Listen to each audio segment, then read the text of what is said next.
Welcome back to the Philly Landlord Guide, the show where we give you real, practical, no fluff information on owning and investing in rental property in Philadelphia. I'm your host, Yuriy Skripnichenko, the guy with impossible last name.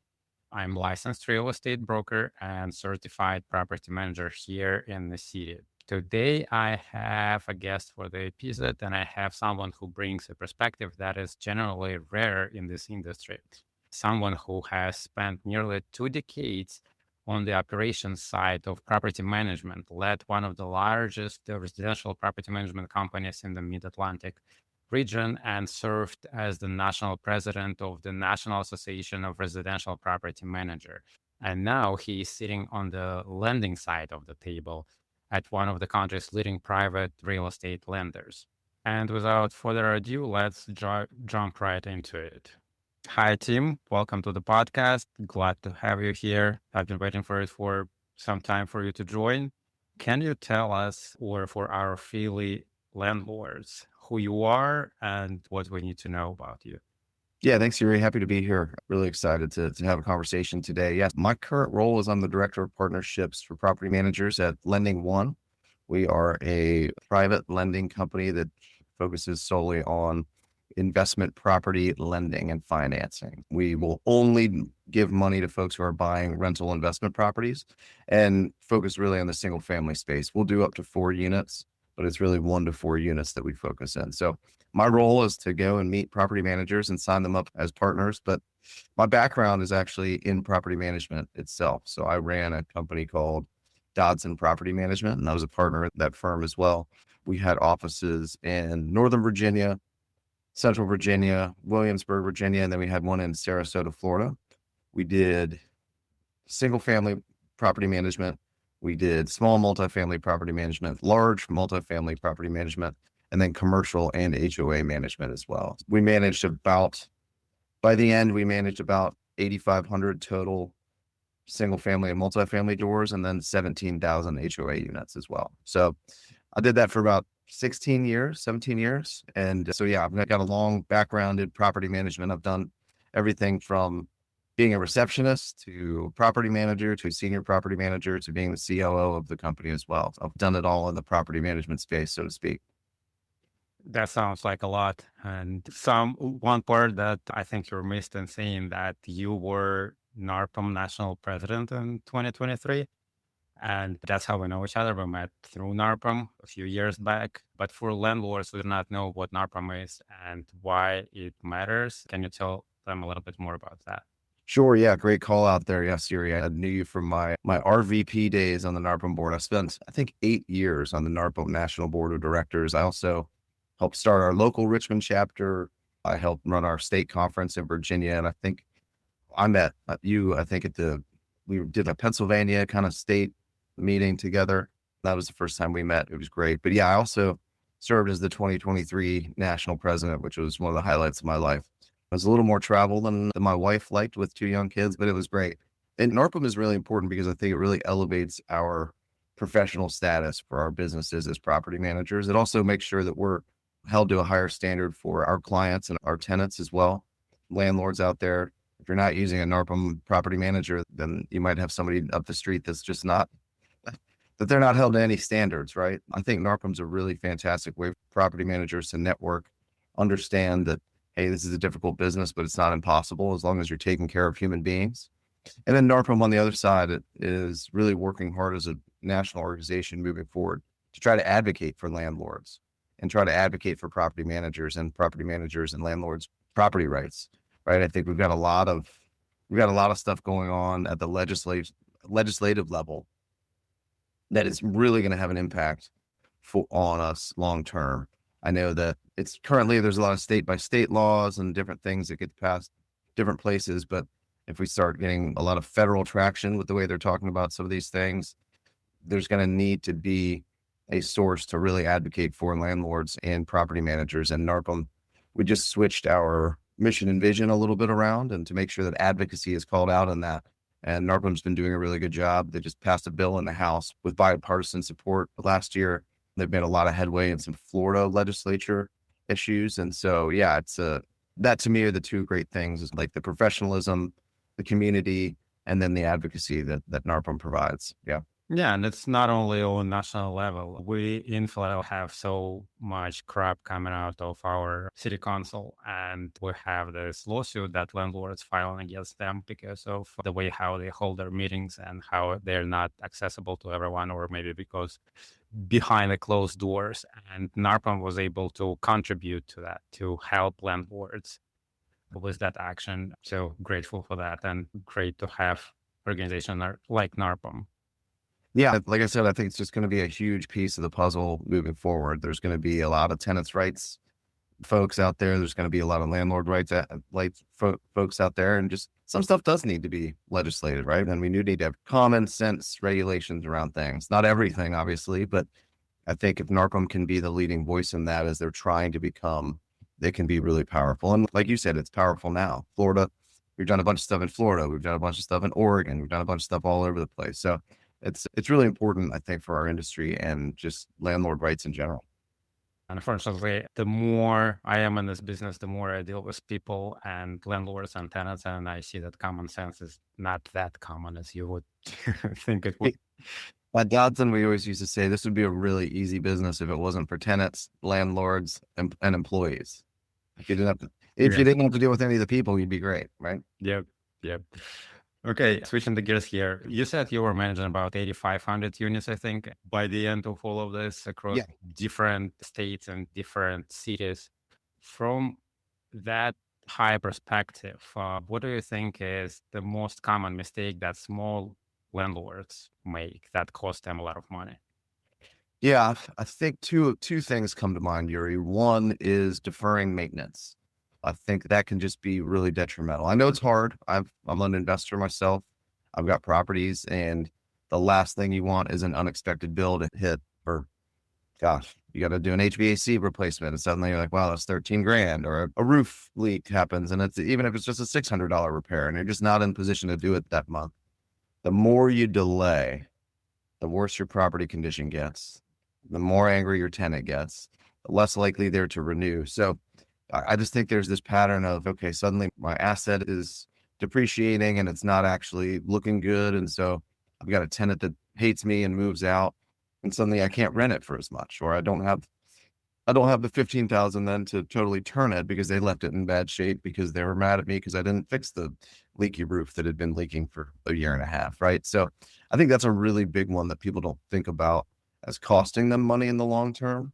But I think if you're pushing maintenance down the line, it's going to cost you an asset value, and it's going to cost you in tenant value when your tenant finally moves out. The second one I see, I think, really is maybe a little bit more straightforward, but I see, especially private landlords, a lot of times they have a great tenant. They love it. It's been a long-term tenant, and they don't increase their rents the way that they're supposed to increase their rents, right? Suddenly you have a tenant that's been in there and they're $300 a month behind market value. I will admit, I have one of those in one of my rentals right now. And it's a house I bought like in 2011, and she was the only tenant I've ever had in there. And she's probably $300 behind on market rent. She's great. She's wonderful. I love her. But every month I get that check and I'm like, man, I really regret not increasing her rents. It's so simple when you think about it. Okay, if she moves out, that's a problem. I've got to turn the unit, and she's such a nice woman, and she's got a special needs kid, want to treat her right. My heart's in the right place, but at the end of the day, when you're giving up $300 a month to market rent, that's not a great decision. But you see it so much. We used to take over properties left and right, and we'd be like, wow, that is really under rented. And the story was always, she's a great tenant. Love her. She's been there for a long time. Or he's a great tenant. Love him. He's been there for a long time. Or, oh, he does some maintenance, or he does the yard, and that's not part of the lease. We cut him a deal. You just got to figure out what market rent is and go with it, or move on. Yeah. So those are the two for me: is the deferred maintenance and the not getting at market rent when your lease is up for renewal, or however it may be. And to that point, I think we have two complete opposite type of landlords. Somebody who doesn't want to increase because I have a great tenant and they've been staying there forever and they've been paying me, or somebody on the other side that I want to increase it and I want to have my 5-10% increase, whatever it is. And in the market that we have right now, it's just not possible. You can increase it. nobody keeps you from it, but you will lose your tenant. And if you're losing your tenant, then you have the turnover. And we all know that maintenance, it's not the cheapest part of the business right now. Yeah, it's a much different world that we're living in right now than we were 16, 18, 24 months ago when it was straight up, right? Rents were going straight up, property values were going straight up.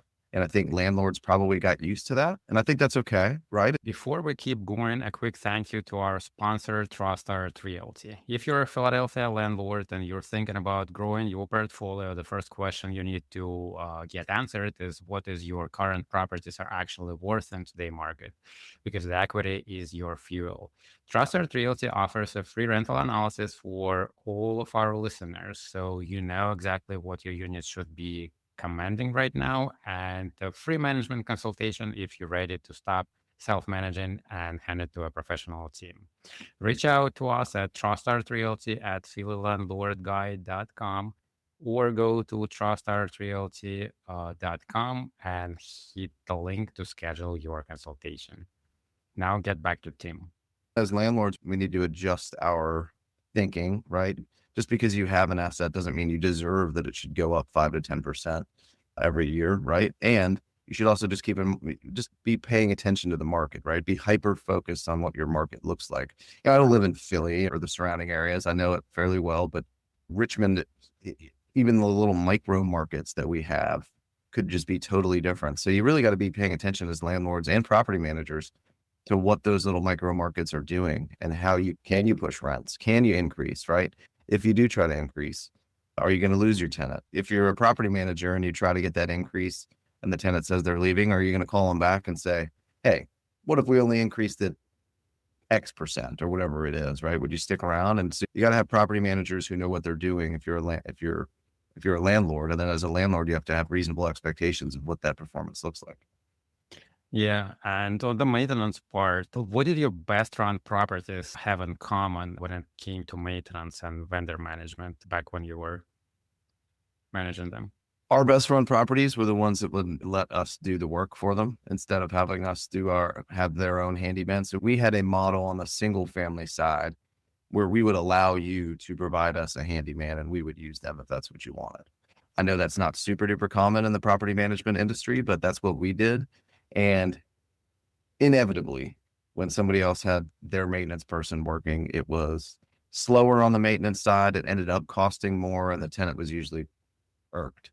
So we actually had our list of vendors and we had a few internal maintenance folks that we were able to use. We kept costs down. It was a moneymaker for us, but it was not we're not making 40% margins on it, right? If we were trying to make 10% margins on it, that was good for us, right? We wanted to have aligned goals with our landlords. And so that was our goal there. So we were trying not to rip folks off, but if they let us handle it, if they let the professionals handle what they were supposed to be doing, those were the most well-run properties.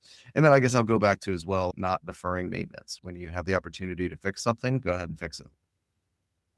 Okay. And if we're talking about property management, managing your property and managing your maintenance and taking care of everything, at what point a small landlord should be thinking about giving their properties away to management company instead of managing themselves? Yeah, it's a good question, Yuri. And I'm going to give you a terrible answer is it depends, right? It really depends on what your goals are. For me, right now, I only have 7 units. That's I've fluctuated in my life from 100 and some down to 2, right? But I want those managed professionally right now because I'm on the lookout for finding new properties, right? If somebody only wants 5 properties and that's what they have and they're able to manage it, then great. That's fine. I would still suggest probably using professional management just because of the constantly changing landscape that we were talking about, whether it be with the laws, with the regulations, with inspections or whatever it may be. I would still recommend going to a professional property manager if you've got 1 or 5. But if you're used to it, if you know how to do it and you're staying in tune with what's going on locally, go for it. But if your goal is to expand, if your goal is to grow, right? If your goal is to get to 20, how are you going to manage your properties and focus on that, right? I think you should have a really defined structure with how you want to do that. And the way that the difficulty in finding deals these days is real. And so you got to be spending the majority of your time right now trying to find deals. And to me, it going back to it, it just depends on what your goals are. However, I really suggest professional property management all the time. I know that it eats into your NOI as an investor and a landlord, but it can save you a lot more money in the long run. Yeah, I agree. I myself personally, before I got into property management, I had about 5 units when I was at my breaking point. That I at that time I had my full-time job and I had my 5 units, and that was too much for me to deal with. And that's when I gave it out to a property management company. Yeah, I think that's five is would if you're working a full-time job, five would be the breaking point for sure. It's just I know that sounds crazy, but it just is. I've got one right now. I just built a house and it is driving me crazy. It's been on the market for about 2 weeks, but it's monopolizing my life. So I would love somebody else just to own it and get rid of it at this point. But yeah, it can be one that drives you crazy, right? It can just be Yeah. that one problem house. It can be two, it can be five. So I know I'm giving you a bad answer, but I think just going back to think about what your goals are. And maybe your goal is to make as much possible money as you can right now. And then maybe it's not time for a property manager, but maybe your goal is to get to 25 units or 75 units. And at that point, you got to get a property manager because you're just going to be spending so much time doing the other stuff that you're not going to be able to find deals or get deals done. As we were saying, that we've seen more and more this tenant-friendly legislation coming out in different markets, not just in Philadelphia, but even in states that usually more landlord friendly than specifically Philly market. Yeah.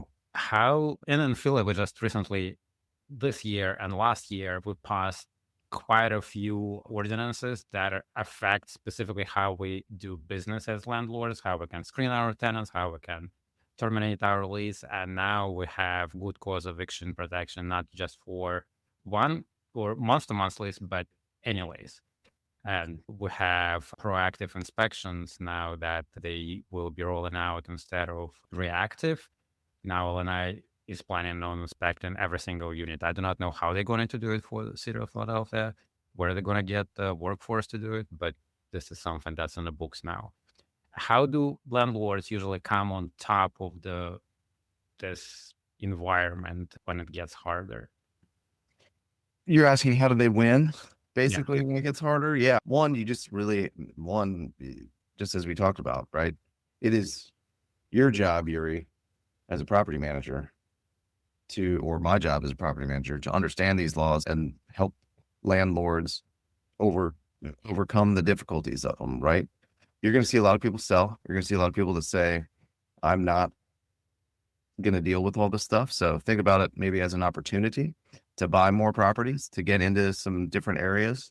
But yeah, I would say make sure you have a good property manager on staff, make sure you have a good attorney in your back pocket, and make sure you have a good real estate agent that can sell or buy for you really quickly, because the landscape is always going to change, whether gets more tenant friendly, gets more landlord friendly. There's always going to be something changing, right? So you have to build your team out to be flexible, and you have to manage your own expectations, right?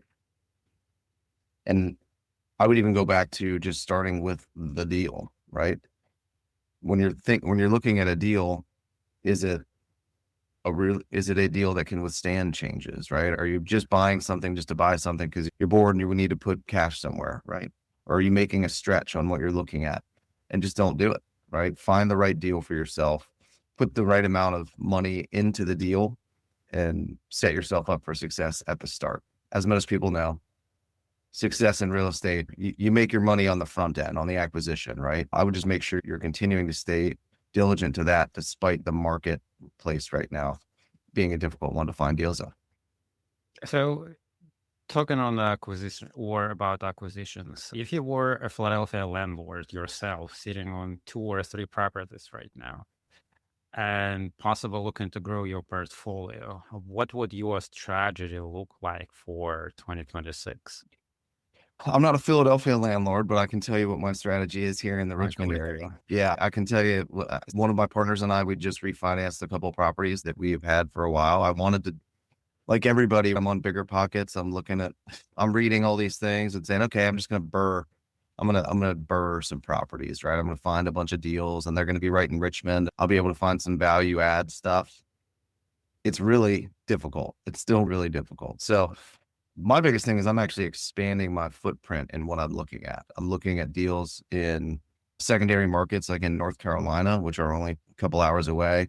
And I'm on some different websites where, you know, whoever holds the deals right now is going to win over the next year and a half, 2, 3 years. You've got a lot of different companies like rebuilt.com and some other folks trying to get off market deals in front of investors. So I'm exploring those sorts of places to try to find some value add properties, right? Because I want to do a value add. That's what I enjoy. I like renovating properties. So that's always going to be my strategy. But the strategy is changing in the fact that I'm expanding my footprint of where I'm willing to go. And what that means is I've also had to do a lot of legwork on the front end and saying, do I know somebody in Asheville, North Carolina, where they'll be able to help me do some value add? Do I have a team here that can go there? Can I look in Greensboro, North Carolina? Again, markets that are closer to Richmond for me. So those are within 3 hours of me. So really just looking at expanding my footprint and not just saying, okay, I'm going to try to find something right down the road, because the MLS doesn't have deals on it that are worth my time, quite frankly. So figuring out how to get a little bit different, right? Not outside of my regular strategy, but just a little bit different. So expanding my footprint a little bit. I've reached out to a couple of more real estate agents, trying to get them to try to find me those deals so that I can try to find some off market deals. But then again, like I said, like a rebuilt.com is one that LendingOne, full disclosure, LendingOne is partners with them, but that is a great tool for folks who are wanting to look for properties. So it might not be to equate that to Philadelphia. Maybe you're used to being in Philadelphia proper, right? Maybe you're used to investing in one micro market in Philadelphia proper, but maybe you expand 10 miles west where you've never looked 10 miles west. Maybe it's 10 miles north.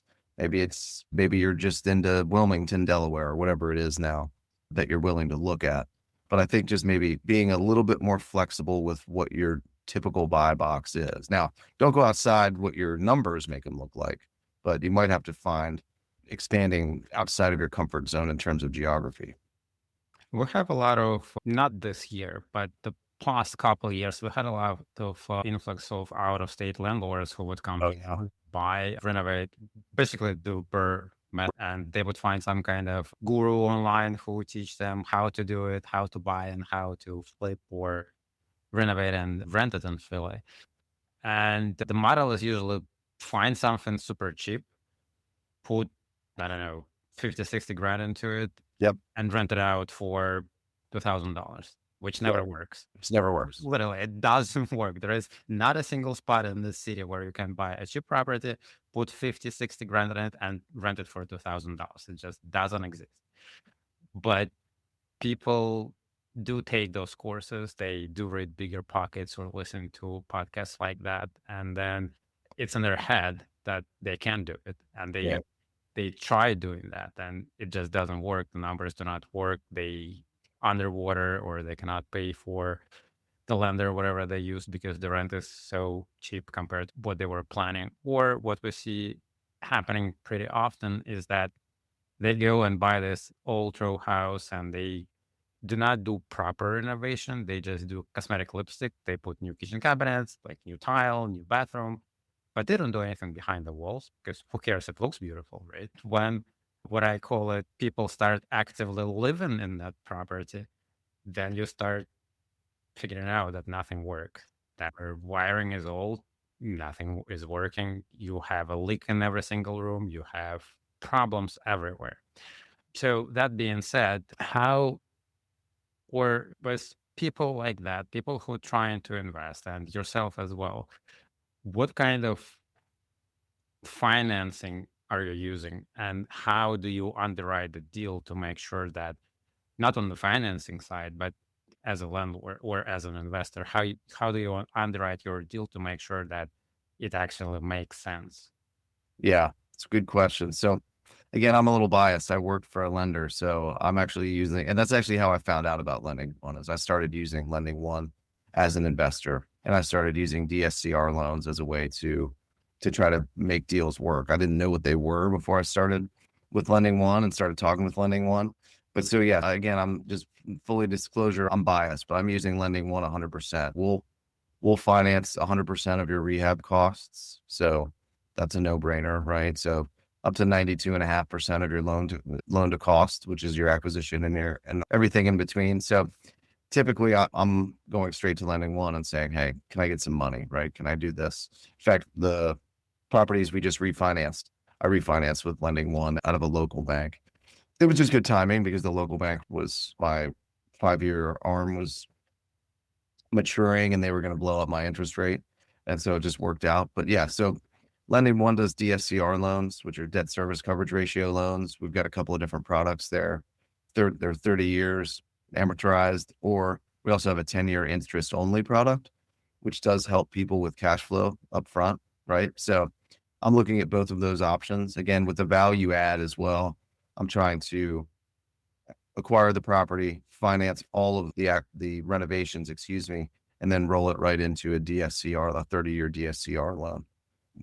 You can save a bunch of money with us with origination fees and bips off your rate as well if you do it that way. So that's kind of my plan in terms of financing.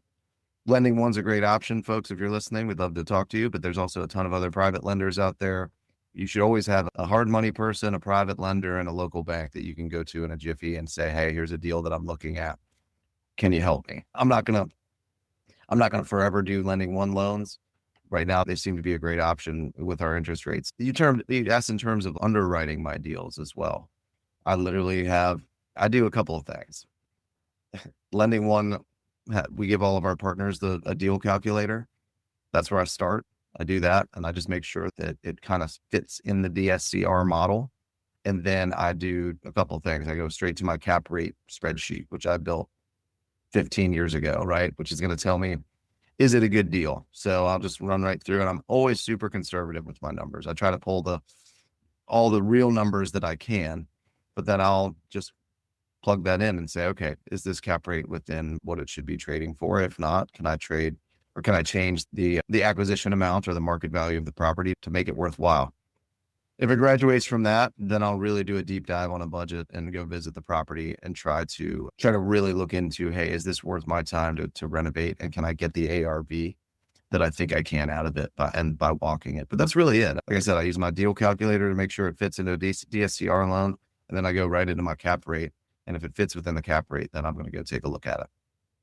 To that point, actually on our website at trustartrealty.com, we build those calculators. So anybody who wants to use, they free to use. You can just go plug in your numbers, put your property address. If it's in Philadelphia, I think it automatically pulls out your OPA data. It will put the taxes, everything that we know or that publicly is available in the city of Philadelphia will automatically get into your form, and you can see all the numbers calculated for you. You just need to put some information on it. But Tim, as you mentioned that you didn't really know what DSCR loans were before you got into LendingOne. Yeah. And I'm sure it's a common term. People hear it here and there, but a lot of people still do not fully understand it. Can you simply break it down for us? What is it and why it exists? Yeah. So honestly, it's really simple. If you're an investor, you've ever bought a home, I'll explain it by comparing it to what people are used to, Yuri. People are used to what is called a DTI loan, which is a debt to income ratio loan, right? So I'm going to a bank, I'm going to go buy a personal residence or a rental property. They're going to ask for W-2s. They're going to ask for a couple years of taxes. They're going to ask for your sister's tax and returns, right? They're going to ask you for a ton of paperwork to make sure that your ability to pay that loan back exists, right? So me as a person, me as a human being, can I pay that loan back based on my income, based on what other debt I have, whether it be another mortgage or a car payment or whatever it may be. And so they use a ratio where they're dividing your monthly gross income by your debt. And they say, okay, do we think this person can pay back their rent? They then put it on your personal credit.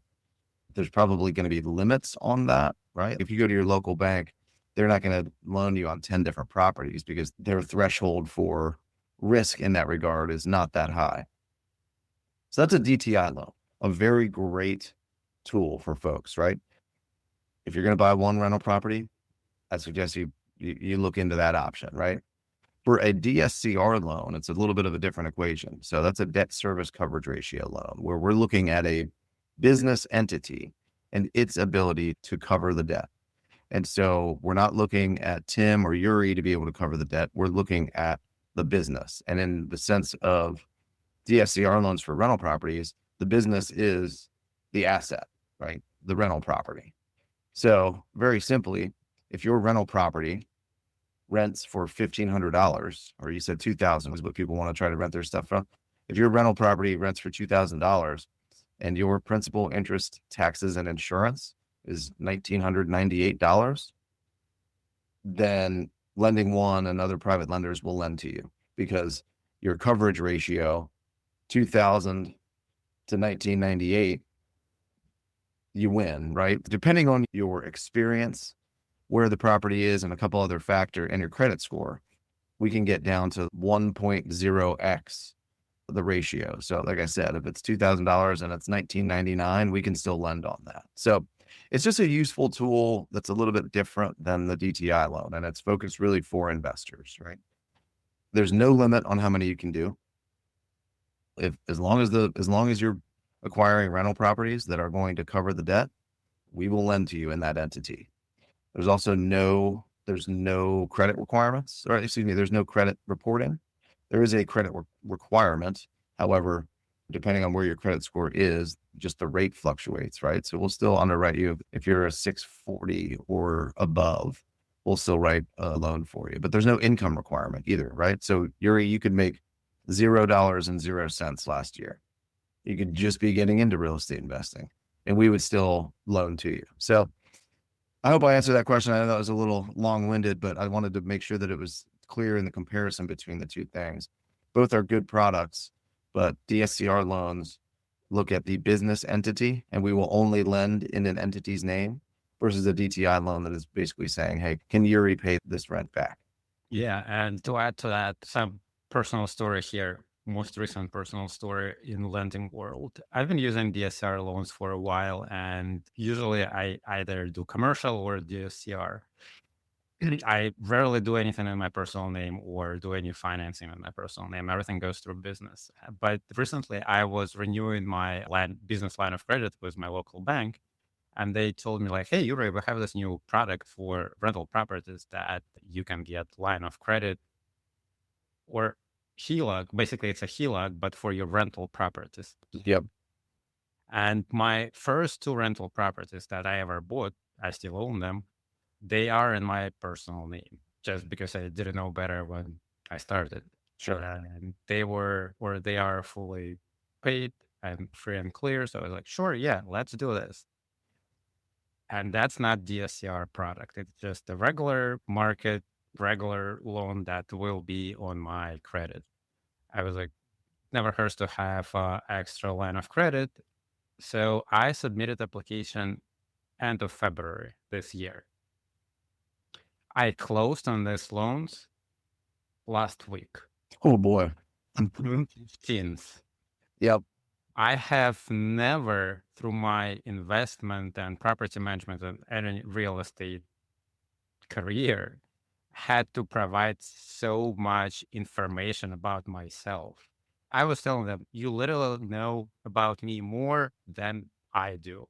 They ask for so many things. And also, the problem is when you're applying for a loan like that, people who collect your documents, they don't really know what they are. They just have check marks that, okay, we got this, we need this. And they kept asking for the same thing over and over again. Over again. Yeah. They asked me for every single mortgage note on every single property that I owe. And I like, where do I get it? I don't even know where to find them. I have many properties. It just took me a while to come up with all the paperwork that they need, but also they would not understand a lot of this because most of it commercial lending. Yeah. And it just wouldn't click in their mind how it works, why it's here, why it's not here, why it's not reported on my credit, why it's not in my tax report, or why it's not in this company, but in that company. One of the problems that I had was a loan that I had was LendingOne because it was serviced by yes, the loan is with LendingOne, but the service company is a different service company. They requested a statement from every single mortgage as well that I have. So they saw the statement was one name, but the note was a different name. And they kept asking me to provide them a letter of my mortgage sale from one entity to another entity. Right. So that was super frustrating and a long process. I was so upset with them. I have a good relationship with this bank for many years, and I personally know the branch manager. But I literally, and I'm usually a super calm person, but I almost yelled at them just because it was incredibly complicated to do all of that. And I feel pain of regular people who just go and get regular mortgages or line of credits, how complicated it is to get that compared to some commercial or DSCR product. So something that Tim, you did not mention, that the time to close on a loan like this, it doesn't take you 6 months or 5 months or whatever No. it is. You can close quick and you do not need to provide everything about you that you don't even know yourself. It's Correct. just Yep. much easier process to do that. Yeah. Thanks for that call out, Yuri. Yeah. One of our core values at LendingOne is speed and ease. And we're not going to be as fast as your local hard money lender who is going to charge you a lot more points than we are, and that your interest rate's going to be higher, but they show up. You call them on Friday and then they show up on Saturday with a bag of money, right? We're not going to be quite that fast, but we can close loans in 7 days, 14 days. We get things done pretty quickly, and it is not like having some sort of a surgical procedure. It can be quick, and you just provide us we do a credit check. You provide us your real estate schedule. And if there's anything strange about your real estate stuff, we might ask you a question. I've got a Section 8 tenant that's a weird situation, and so we had to get a little bit of extra paperwork on that, but it's not asking for all that sort of stuff on where your mortgage is and all that stuff. We try to get loans closed, not figure out ways how to not get loans closed. Yeah. So talking about the fees and different pricing structure, rates right now are high, right? We're seeing high 6, maybe low 7 right now. Yep. Depending on LTV and your credit score, of course, and the deal itself. So how do investors make new acquisitions pencil out now with the rates like that compared to what we saw 3-4 years ago? It's hard. I think you just really got to get creative. You got to think about different financing options. Like I said, we've got a couple of 10-year interest only products that are still amortized over 30 years or over the last 20. Then, yeah, you have to have a ton of time looking at different deals, because there's nothing I can do to change the numbers, right? There's nothing landlords can do to change the numbers. But if you're a real estate investor, you need to buy properties, right? Look at things like owner financing potentially, right? If you have somebody who you know or who is a person out there that you meet and you hit them with a letter, you hit them with a cold call or something like that. Obviously, owner financing is an option. Sometimes you can get those rates a little bit further down. You might be able to get some of the actual price down on the property if you do that. But you just really got to get creative with different financing options. Like I said, for me, it's probably that 10-year interest only loan. And then also just getting creative with what your strategy is, right? Maybe you just are a buy and hold person and you've never done a flip before. A flip comes your way, you got to take a peek at it, right? Be willing to adjust a little bit of your strategy here and there. I'm not a new construction guy, but this deal came by my way and built a new house. The numbers made sense. And I was flexible on what I wanted to do. I had a little bit of that experience in some other spaces. And so I think, again, you just got to really be flexible and be open to different options. What are you looking at differently? I am buy and hold guy, and I always say that I never sell, I buy. Yeah. But again, with the weird market that we've been seeing for the last year and a half, last year I had a deal that I was very excited about, which I think I did with LendingOne as well. But during the deal, I realized that it would not make much sense to have it or to hold it, just because it turned out to be in the area that was way more expensive than the regular hold for me. And the renovation that I've done to it was quite nice. And just the price that I could sell it for versus what I could rent it for didn't really sit well with me. So I decided to sell it. Yeah. And I do not know if I would do that again. I was very upset when I was doing my taxes this year Yeah. after selling that property. And that was my one and only flip that I've ever done. I Yeah. don't really want to do it again. But to your point, you need to be flexible and you need to know when deal works or when it doesn't work, even if you need to sell it, if you buy and hold, or the other way around. If you want to sell, if you need to hold it for a few years, that Yeah. makes sense. And also, I see that a lot of people have a lot of equity sitting in properties that they've bought years ago, or maybe they got through family or whichever other way that are free and clear. Are they able to use DSCR loans to cash out, just basically pull out that equity to go and do something with it? Absolutely. Absolutely. Yeah. And our rates are really at this point right where banks rates are right now, at least this week and last week. But so yeah, you can do a number of different things. One, if you have several properties, we do what's called a portfolio loan. But so you can have one payment, everything is combined into one. So if you've got a couple of great functioning properties and one that's not, you can roll those all into one and then pull money out. You can roll things into a DSCR loan. You can roll things into 10-year interest only DSCR loans. Like DSCR is a really great way to refinance and recapitalize and try to go back out there and buy some more. So I think everybody's getting frustrated right now out there trying to find deals because it's hard. So I think there's going to be some people that are going to be giving up here soon and or probably already have. And there's going to be opportunities, I think, in the next year. So I think you want to be primed and positioned to do that. That's why like I said, that's why I refinanced a couple of properties myself. I used to be pretty big on bigger pockets, like on Yeah. forums. I would go there, I would post, I would reply to people. And I just do not know if the use of online platforms changed and people do not use it that more or that much anymore, or this is just the sign of the current market. Because 5 years ago it was hot, everybody was buying, everybody wanted to get in real estate. I have some extra $100,000 and now I am real estate investors. Now I don't see any of that. Yeah. And I think that's connected to the market.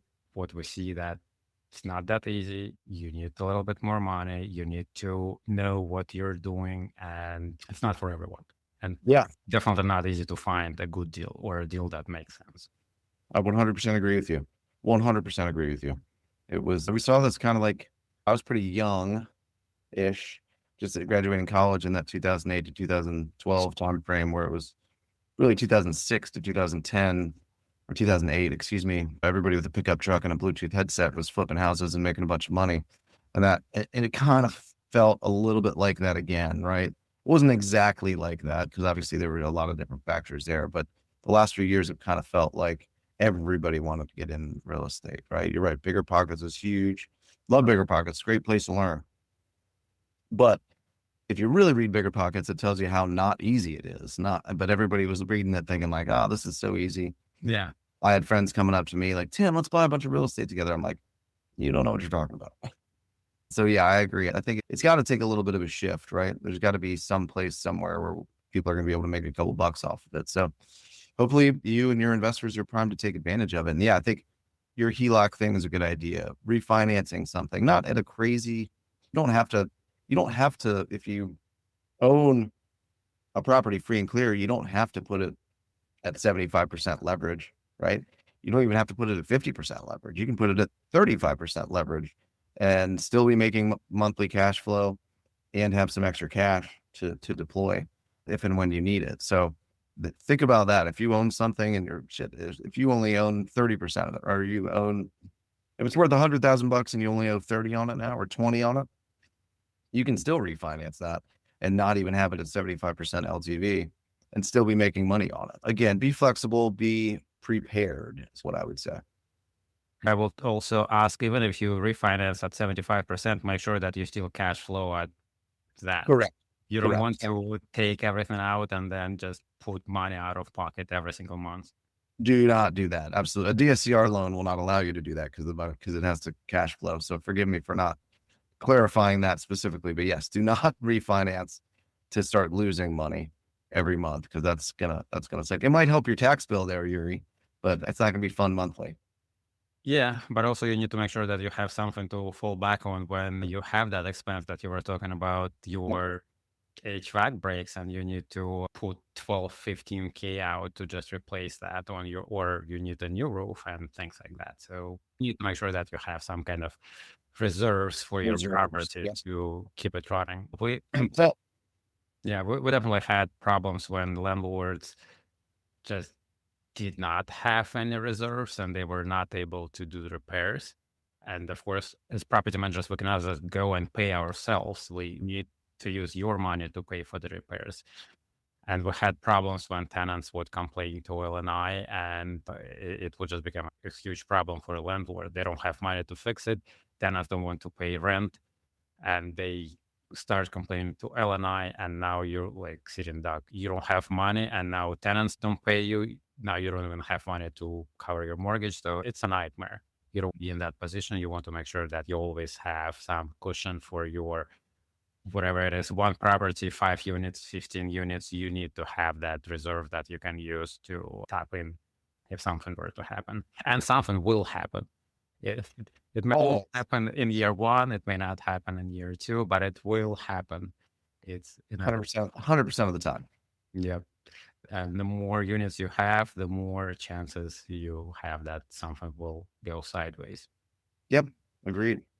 Tim, this is great information. Is there something that I did not ask you about, but you think that people need to know? I don't know. I think that was a great conversation. I think we hit a lot of things. I think I just go back to be prepared, right? Be prepared. I know the market feels crappy and it's easy to get frustrated right now, but be prepared. Whatever it is, be prepared. Have your team set up, have your financing set up, be looking at as many deals as you can and be prepared to pull the trigger quickly. And that's the way to get ahead. If you're doing this passively, if you're spending 90% of your time managing your properties and only 10% of your time looking for deals, you're going to be behind everybody else. So I would just say be prepared and get on it and happy hunting on them. Sounds good. And if anybody wants to get in touch with you or reach out to LendingOne, learn more about LendingOne, I will drop a link in the show notes so people can just go to the link and get in touch and see what you can do for them. Awesome. Yeah, I know we do a lot of work in Philly. Thanks to you, Yuri, and a couple other folks. So yeah, Philly and the surrounding areas, we'd love to hear from you. And you can call us. My team is on our partnership side, Yuri. If you give me a second just to pitch a little bit. Sure. We have a couple of dedicated loan officers. You're not going to get round robined like you are someplace else. Our team knows investors, they know property managers, and they're dedicated to our team only. So yeah, so we love talking about deals. My guy, Edward, he walks through deals with folks nonstop. He walks through them with me. So happy to talk about deals, make sure they work, get a little creative for you all, see if we can help folks make a deal work. So yeah, don't hesitate to give us a call just to chit chat, even if you don't have something on the hopper. I actually just got another question for you while we were talking about it. Having a property manager manage your property, does it help you to get DSCR loan? Or do you like when people have property managers? Love it when it doesn't impact the underwriting as much. Our partners, anybody who is referred from one of our partners does get a little bit of a break on our fees. So it helps you in terms of that. It does not help you in terms of underwriting. Again, we are just underwriting the asset. One thing I will mention though, that might be related. I was describing the ratio for a DSCR loan, and it is rent divided by principal, interest, taxes, and insurance. We do not count property management fees against you. So if you have a property manager and they charge you X% of your monthly rent, that is not built into the equation. So as you're looking at deals, keep that in mind as well. It's really just principals, interest, taxes, and insurance. Okay. Yeah, I love it when there's property managers there because I know that their property is going to be managed well. They're going to be getting a lot more rent than typically other folks, and the property is going to be taken care of. I love it. It doesn't necessarily change the underwriting process too much for us. Yeah, that makes sense. Thank you, Tim, for a lot of information. I hope this is useful for our listeners. This was exactly the kind of conversation I wanted to have. Someone who has been in the trenches of property management at scale and now can speak on how the financing side actually works for investors trying to grow in this market. Really valuable. Thank you for being here, Tim. Yes, absolutely. Thanks, Yuri. For everyone listening, if you like today's episode and if you want to learn more about LendingOne or connect with Tim, click the link in the show notes. If this episode was useful, leave us a review, share it with a fellow investor or landlord in Philadelphia, and subscribe so you don't miss the next one. Until then, keep your properties clean, stay legal, and I'll catch you in the next episode.